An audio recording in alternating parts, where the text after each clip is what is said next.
بسم اللہ الرحمن الرحیم۔ واو اور اذا جب، قیلا کہا جاتا ہے، لہم ان سے، اتبعوا تم پیروی کرو،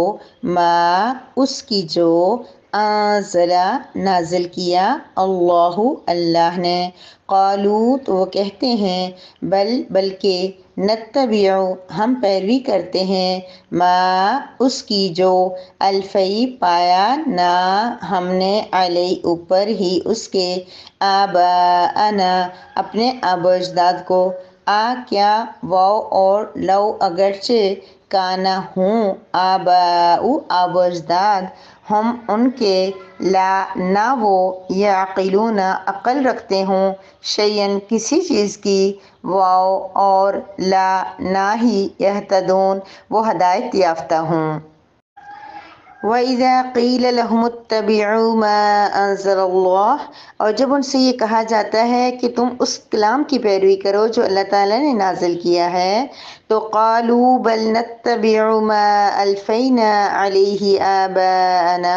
تو وہ یہ کہتے ہیں کہ بلکہ ہم تو اس کی پیروی کریں گے جس پہ ہم نے اپنے آبا و اجداد کو پایا ہے۔ اولو کان آباؤہم لا یعقلون شیئا ولا یہتدون کیا، اور اگرچہ ان کے آبا و اجداد ایسے ہوں جن کو کسی چیز کی سمجھ نہ ہو اور وہ ہدایت یافتہ بھی نہ ہوں۔ نحمدہ و نصلی علی رسولہ الکریم، اما بعد۔ سورہ بقرہ کی آیت نمبر 170 ہے، جس میں اللہ رب العزت ایک مشرکین کی ہٹ درمی کا ذکر فرماتے ہوئے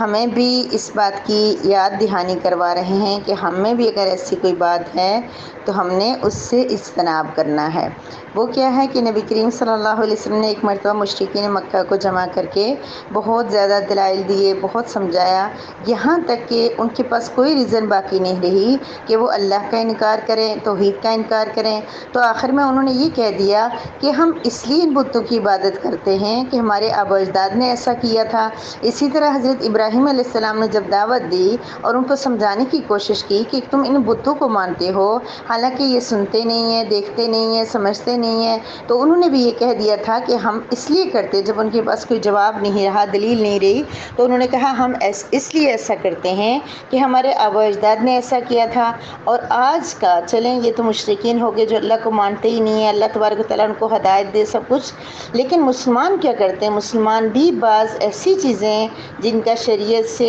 دین سے کوئی تعلق نہیں ہوتا، یا بعض ایسی رسومات جو بالکل ہی گناہ ہوتی ہیں اور مناسب نہیں ہوتی، انسانیت کے خلاف ہوتی ہیں، وہ بھی ان کی پیروی کرتے ہیں۔ اور جب ان کو یہ بات سمجھائی جائے کہ اللہ رب العزت کے قرآن میں یہ چیز نہیں ہے، احادیث میں نہیں ہے، دین سے اس کا تعلق نہیں ہے، لہٰذا دین سمجھ کے ان کاموں کو مت کریں، تو وہ بھی یہ کہتے ہیں کہ ہمارے آبا اجداد نے ایسا کیا تھا۔ تو ہم میں سے بھی اگر کوئی ان چیزوں میں ملوث ہے کہ جن کے ہم لوگوں کو اور کچھ نہیں، ہمارے پاس کوئی دلیل نہ، ہم نے کبھی قرآن میں سنا، نہ حدیث میں سنا، نہ کسی عالم سے سنا، نہ کہیں پڑھا ہم لوگوں نے، صرف اس لیے کہ ہمارے آبا و اجداد اس پہ پیروی کرتے تھے اور اس میں کوئی لاجک نہ ہو، اس میں کوئی فائدہ نہ ہو، کوئی مقصد نہ ہو، اور اس کو ہم لوگ دین کا حصہ سمجھ کے ہم اس کو کر رہے ہوں، تو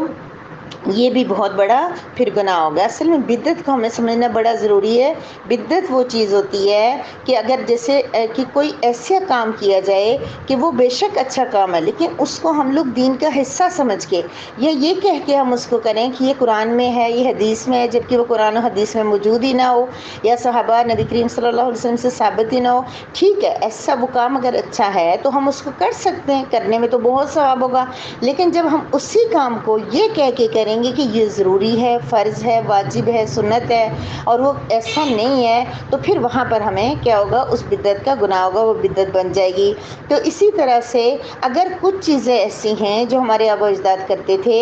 اور ان کا کوئی دین سے تعلق نہیں ہے، تو ہم ان کو دین کا حصہ نہیں سمجھتے، لیکن چھوٹی موٹی کوئی رسومات ہیں، لیکن ان سے کوئی مقصد نہیں ہے، ان کا کوئی فائدہ نہیں ہے، اور وہ بالکل ان کی کوئی لاجک نہیں ہے ان کو کرنے کی، تو ایسی صورت میں ہمیں ان کو ترک کر دینا چاہیے، کیونکہ یہ دنیا بے فائدہ نہیں بنائے گی۔ پھر اللہ پاک کیا فرما رہے ہیں کہ کیا وہ اپنے آباء و اجداد کی اتنی تقلید کرتے ہیں، تو کیا ان کے آباء و اجداد ایسے، اگر ان کے آباء و اجداد ایسے ہوں جن کو عقل نہ ہو، سمجھ نہ ہو، وہ ہدایت پر نہ ہو، تو پھر بھی ان کی پیروی کریں گے؟ مطلب یہ کہ یہ اپنے آباء و اجداد کی بات مانتے ہیں، ان کی پیروی کرتے ہیں، لیکن ایسا بھی تو ہو سکتا ہے کہ ان کے آباء و اجداد کی بس عقل نہ ہوئی ہو، سمجھ نہ ہوئی ہو، ہدایت نہ ہوئی ہو، تو پھر بھی یہ ان کی بات مانیں گے، تو ایسی صورت میں گمراہی پر ہوں گے۔ اس سے یہ پتہ چلا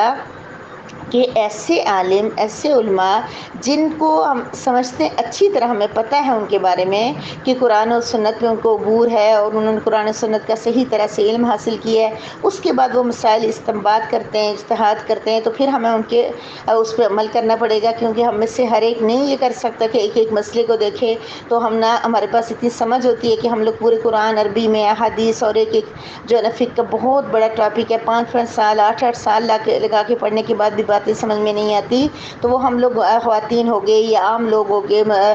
جو کام کرنے والے لوگ ہو گئے، وہ تو نہیں ان مسائل کو سمجھ سکتے، لہٰذا وہاں علماء پہ ہمیں اعتماد کرنا پڑے گا، لیکن صحیح علماء پہ ہمیں کنفرم ہو کہ ان کے پاس دین کا علم ہے، ان کے پاس سمجھ ہے، اور یعقلون اور یہتدون والی بات ہے کہ انہوں نے اللہ کے قرآن سے ہدایت حاصل کی ہے، اس کو پڑھا ہے، اور اس کا عمل اور زندگی اور تعلق ساری چیزیں ہیں، اور بہت سارے علماء جو اس پہ متفق ہیں، اجماع ہونا ضروری ہے۔ کوئی ایک اٹھ کے کوئی بات کہہ دے اور ہم کہیں گے یہ عالم ہے اور اس کی وجہ سے کہہ رہے ہیں، ہم 2 3 سے اگر پوچھ لیں، اگر وہ بات کہیں اور نہیں ہے، تو پھر بھی ہمیں عمل نہیں کرنا ہوگا۔ اور اس کے علاوہ یہ ہے کہ اگر ہمارے آباء و اجداد کوئی اچھا کام کرتے تھے، اس کا مطلب یہ نہیں ہے کہ ہم کسی بھی صورت میں آبا کی تقلید نہیں کر سکتے، کسی بھی صورت میں علماء کی تقلید نہیں کر سکتے، بلکہ صرف یہ ہے کہ باطل چیزوں میں، غلط چیزوں میں، ناجائز چیزوں میں ہم ان کی اقتداء نہیں کریں گے، ان کی پیروی نہیں کریں گے۔ اگر ہمارے آباء و اجداد ایسے تھے کہ وہ کوئی اچھے کام کرتے تھے، وہ بہت خوبصورت کام کرتے تھے، جیسے ان کے اخلاق بہت اچھے تھے،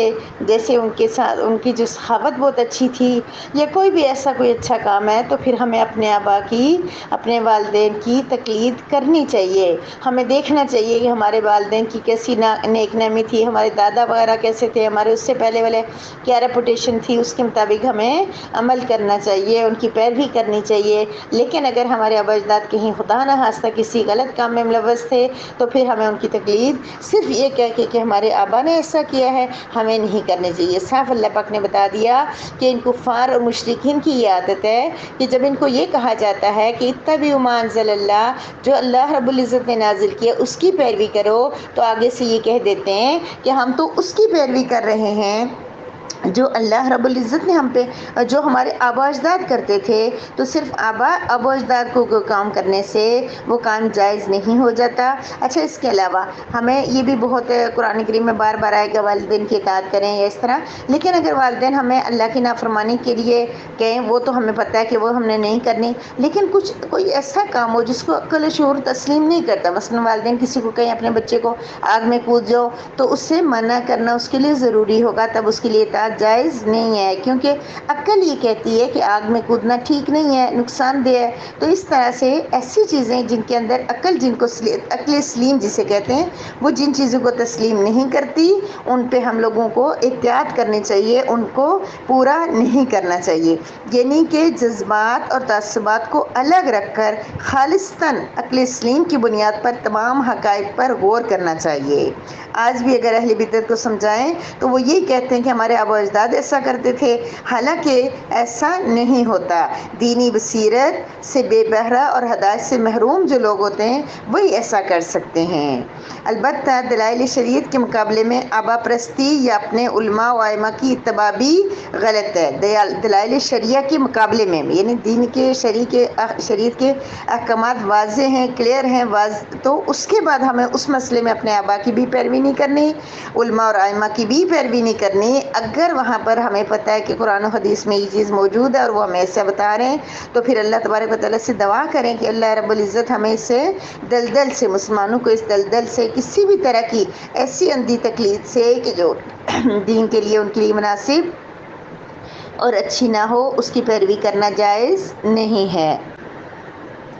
تو کوئی بڑے سے بڑا عالم بھی ہو لیکن ہمیں اس کے کام کو دیکھتے ہوئے ضرور اپنی حد المقدور جتنی ہماری طاقت ہے، وسعت ہے، ہمارا ذہن ہے، ہمیں خود بھی مسائل کو دیکھنا چاہیے اور اس کے بعد عمل کرنا چاہیے۔ صرف اندھی تقلید کرنا یہ ہمارے لیے بڑا نقصان دہ ہوگا، کیونکہ ایک بندہ مشقت کرے، محنت کرے اور کام کرے اور اس کے بعد وہ کام اس کے لیے بہتر بھی نہیں ہے، اس کے لیے فائدہ مند بھی نہیں ہے بلکہ نقصان دہ ہے، تو پھر کتنی بڑی محرومی ہو جائے گی۔ اس لیے صحیح ڈائریکشن کا ہونا، صحیح راہ کا ہونا، صحیح طریقے پہ چلنا عمل کے لیے بے حد ضروری ہے۔ وآخر دعوانا ان الحمد للہ رب العالمین۔